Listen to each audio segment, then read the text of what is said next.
दोस्तों sociology optional में एक मिथ है कि थिंकर्स सबसे डिफिकल्ट टॉपिक होता है। रियलिटी क्या है? थिंकर्स एक्चुअली सबसे इजी टॉपिक है। समझेंगे कैसे? सबसे पहली बात कि थिंकर्स को लेकर फियर क्यों है स्टूडेंट्स के मन में।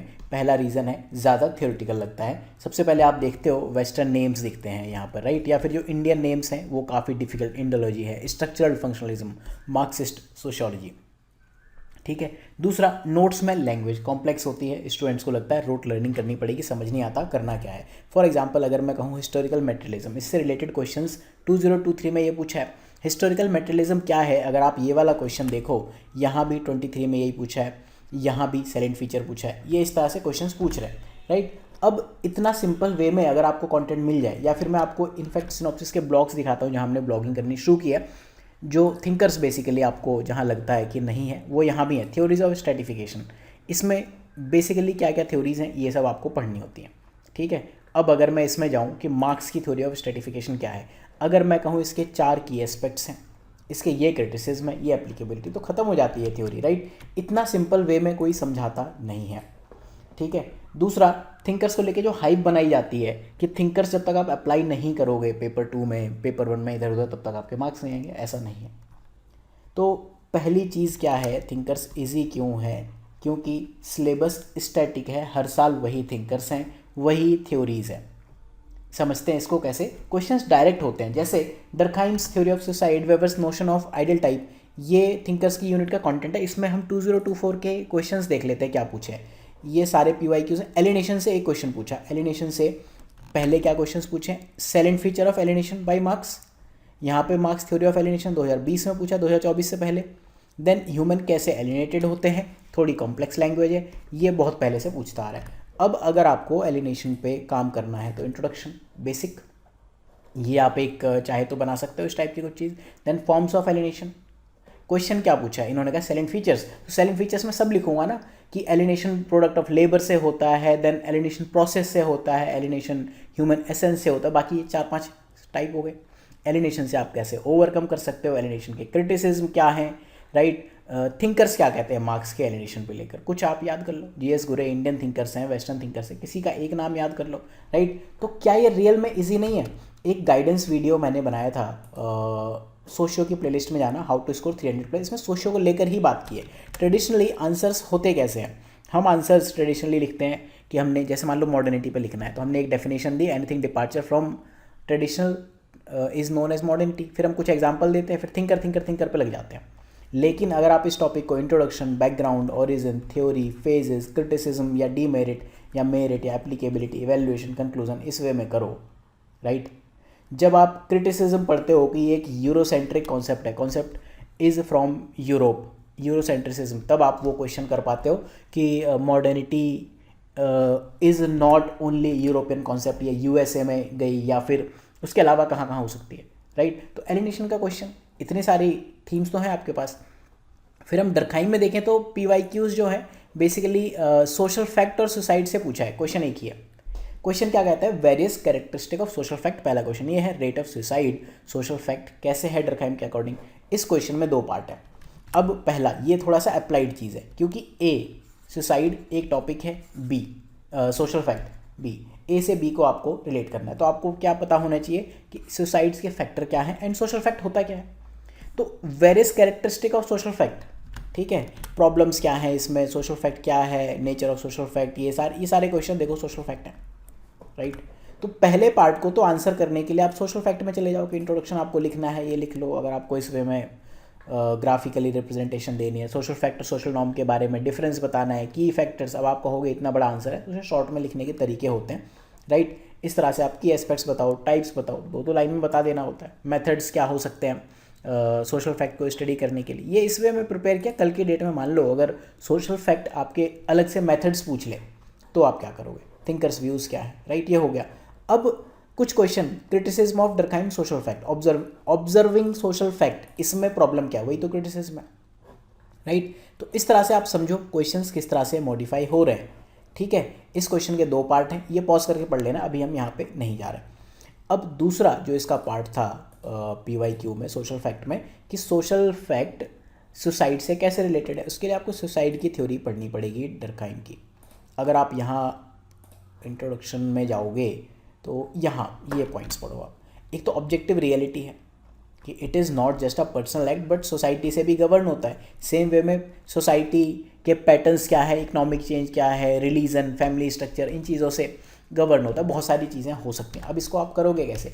मैंने आपको अप्रोच बताई थी, सिलेबस बेस्ड अप्रोच, राइट। आप सिलेबस में कैसे जाओगे? मैं कहूँ कि अगर सोशियोलॉजी का सिलेबस में मैं जाता हूँ एंड मुझे अब देखना है तो मैं सोशल फैक्ट और सुसाइड मैं देखूंगा कि मॉडर्निटी की वजह से क्या इश्यूज़ हैं, सिलेबस में जाऊंगा, right.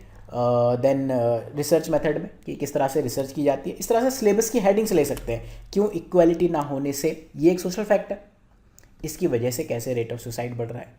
Open and close system of mobility ना होने की वजह से, क्लोज सिस्टम ऑफ मोबिलिटी है मान लो, उसकी वजह से कैसे सुसाइड बढ़ रहा है। तो आप सिलेबस के थ्रू भी आंसर राइटिंग कर सकते हो। इसके लिए मैंने वीडियोस बनाए हैं, यहाँ इस प्लेलिस्ट में आप देख लेना, यहाँ आपको दिखेगा आंसर राइटिंग, राइट। ठीक है, वापस आते हैं अपनी थीम पे। इसके बाद वेबर में आप देखो अथॉरिटी से रिलेटेड है, जिसे हम power is different from authority और वेरियस टाइप्स ऑफ अथॉरिटी। तो ये हम यूनिट 7 पॉलिटिक्स एंड सोसाइटी के साथ पढ़ सकते हैं। सेम वे में एक क्वेश्चन प्रोटेस्टेंट एथिक्स से आया, यहाँ पर है कि ये main idea of book as a critic of Marxism. अगर आप देखो बुक का नाम क्या है, स्पिरिट ऑफ कैपिटलिज्म। ये जो कॉन्सेप्ट है आया ही as a critic of Marx है। अगर आप यहाँ देखो वेस्टर्न कैपिटलिज्म इसी से लेकर आया ये टॉपिक, राइट। इस वजह से थिंकर्स इजी हैं। सेल्फ आप एक बार पॉज करके देखो, वापस आते हैं, ठीक है। अब अगर मैं ये कहूँ कि मान लो थिंकर्स इजी है तो डिफ़िकल्ट क्या है, आप कहोगे कि ये तो हमारी जो थिंकिंग है आप उसी पे अटैक कर दे रहे हो, राइट। देखो थिंकर्स क्या है, या तो आपको पता है या नहीं पता है, गेस वर्क नहीं चलेगा, क्लैरिटी से आंसर लिखना होता है। इसमें करंट अफेयर्स और डायनेमिक इंटरप्रिटेशन का प्रेशर बहुत ज़्यादा नहीं होता। मैक्सिमम इतना हो सकता है वो पूछ ले कि आज की डेट में contemporary relevance of pattern variable क्या है, वो हम पढ़ ही लेते हैं डिफरेंट हेडिंग्स में, जैसे अभी मैंने आपको बताया कैसे पढ़ना है, ठीक है। Then where the real difficulty lies, actual में डिफिकल्टी क्या है? रियल डिफिकल्टी डायनेमिक क्वेश्चंस में होती है। उसके लिए मैं आपको ये PYQ की फाइल दिखाता हूँ। यहाँ पे paper on paper reverse order में सर्च करना शुरू करते हैं 2024 के क्वेश्चंस, ठीक है। 1979 से लेके 2024 134 बेसिकली हिंदी इंग्लिश दोनों में एंट्री है। देखो क्या ये क्वेश्चन डिफिकल्ट नहीं है? कॉन्स्टिट्यूशनल प्रोविजन फॉर वुमेन पे पूछा है, रीजंस बताओ। सोशियो में आपको लिखना है, इसमें आप दूसरों से कैसे आंसर बेटर कर लोगे, बहुत बड़ा चैलेंज है, राइट। या फिर जो ये क्वेश्चन है लीगल प्रोविज़न वायलेंस कैसे कम करने में हेल्पफुल रहे हैं, या फिर सस्टेनेबल डेवलपमेंट का ये क्वेश्चन, या फिर आप देखो 3 चीज़ें रिलेट करनी, environmental movement, development and tribal identity. इन 3 चीज़ों को रिलेट करके आपको आंसर देना है। Then social and historical origin of Dalit movement, चलो ये एक काइंड ऑफ स्टैटिक सा टॉपिक है, आना चाहिए आपको। रिसेंट फार्मर मूवमेंट, इसके बारे में आप क्या कहते हो? हाँ, अब असेसमेंट मुझे अगर सोशियोलॉजिकली देना है, मैं सीधे कहाँ जाऊँगा? सिलेबस में। मैं यूनिट 1 में जाऊँगा मॉडर्निटी, यूनिट 3 में जाऊँगा रिसर्च मेथड में से कोई कैसे रिसर्च करते हैं, यूनिट 5 में जाऊँगा कि मुझे स्ट्रैटिफिकेशन में से कुछ थीम बता दो, इक्वालिटी इनइक्वालिटी या थ्योरीज ऑफ स्ट्रैटिफिकेशन। इसके बाद मैं पावर वाली यूनिट में जाऊँगा। इसके बाद में रिलीजन का खैर इसमें बहुत ज़्यादा रोल नहीं है। पावर वाली यूनिट में आप देखोगे कि कैसे नेशनलिज्म से रिलेटेड है, कैसे different theories of power work करती है, राइट। तो बहुत सारे 5-6 पॉइंट तो मैंने आपको सिलेबस से दे दिया ना, वहाँ रियल डिफिकल्टी आती है, राइट। तो यहाँ पे आपका गेस वर्क काम नहीं करता, या रियल में आंसर राइटिंग। इनफैक्ट जो ये PYQ की अनसॉल्व्ड फाइल है, ये आपको हर रोज़ थोड़ा टाइम देना चाहिए क्वेश्चंस देखने के ऊपर, ठीक है। इनमें आपको थिंकर्स भी लगाने होते हैं, करंट एग्जाम्पल्स भी लगाने होते हैं, सोशियोलॉजिकल पर्सपेक्टिव्स भी। अब कॉमन मिसअंडरस्टैंडिंग क्या होती है, कॉमन मिस्टेक्स क्या होती है? हम थिंकर्स को ओवर यूज़ कर देते हैं। देखो अति सर्वत्र वर्ज्यते कभी नहीं करना होता है। एक मिथ है कि हर आंसर में थिंकर डालना होता है, ये भी गलत अप्रोच है ना। अगर थिंकर नहीं ऐड हो रहा है, जैसे अभी हमने फार्मर मूवमेंट का क्वेश्चन देखा, उसमें आप जबरदस्ती क्यों मार्क्स डाल रहे हो? कार्ल मार्क्स से रिलेटेड नहीं है, फार्मर गरीब भी है, फार्मर अमीर भी है, उनकी लड़ाई नहीं है, राइट। हाँ, अगर आप कहो कि वेबर की थ्योरी ऑफ अथॉरिटी से इसको आप रिलेट कर सकते हो तो फिर ठीक है, ब्यूरोक्रेटिक फेलियर से आप इसको अगर रिलेट कर सकते हो दैट इट इज़ ओके, लेकिन जबरदस्ती नहीं करना है, ठीक है। अगर क्वेश्चन फैक्चुअल या कॉन्सेप्चुअल हो तो थिंकर डाल दो, मत डालो, लेकिन उनको यूज़ तब करो जब एक्चुअली थ्योरी क्वेश्चन से रेलेवेंट हो। अब थिंकर्स को मास्टर कैसे करना है, राइट। एक तो जो मैंने आपको सोशियो के ब्लॉग बताए, दूसरा तरीका अगर आप सिनॉप्सिस ज्वाइन करके करना चाहते हो then here are the options, यहाँ आप देख लो। अगर आप ऑलरेडी प्रिपरेशन कर चुके हो then you can directly go for PYQ and answer writing. इसके अलावा ये आपको ब्लॉग में ही मिलेगा। अल्टीमेटली देखो, आपको पहली चीज़ वर्ड का मीनिंग पता होनी चाहिए। हिस्टोरिकल मटेरियलिज्म होता क्या है, मोड ऑफ प्रोडक्शन होता क्या है, एलिनेशन होता क्या है। क्या आप एक लाइन में एक्सप्लेन कर सकते हो कि क्लास स्ट्रगल होता क्या है? अगर आप एक्सप्लेन कर दोगे तब शायद आप बता दो कि एलिनेशन में ये चीज़ होती है कि फार्मर्स अपने जो प्रोडक्ट है और प्रोसेस है उससे ही एलिनेटेड फील करते हैं, इस वजह से वो आपको फार्मर मूवमेंट में दिखेगा। उसके लिए हमें एलिनेशन की डेफिनेशन वन लाइन में पता होनी चाहिए, राइट। अब कंसाइज शॉर्ट नोट्स बनाओ, लेकिन वन लाइनर डेफिनेशन के लिए ज़रूर होने चाहिए, ठीक है। हर पॉइंट का 1-2 पेज समरी आप बना सकते हो, ठीक है। पास्ट ईयर PYQs आपको ज़रूर सॉल्व करने चाहिए, एक पैटर्न ज़रूर समझ में आता है। आंसर राइटिंग करने से पहले ब्रेनस्टॉर्मिंग करनी ज़रूरी है, और आंसर राइटिंग करते टाइम नेचुरल फ्लो में इंट्रोड्यूस करो। नेम लिखने के लिए, नेम जबरदस्ती नेम ड्रॉप करने के लिए, बॉम्बार्डमेंट के लिए यूज़ मत करो। फाइनली लेक्चर को कंक्लूड करने से पहले मैं आपको ये कहूँगा दोस्तों, थिंकर से डरना नहीं है। स्कोरिंग टॉपिक है, समझने की ज़्यादा ज़रूरत है। सोशियो में मैजिक इसी में है, थ्योरी और रियलिटी को लिंक करना सीखो।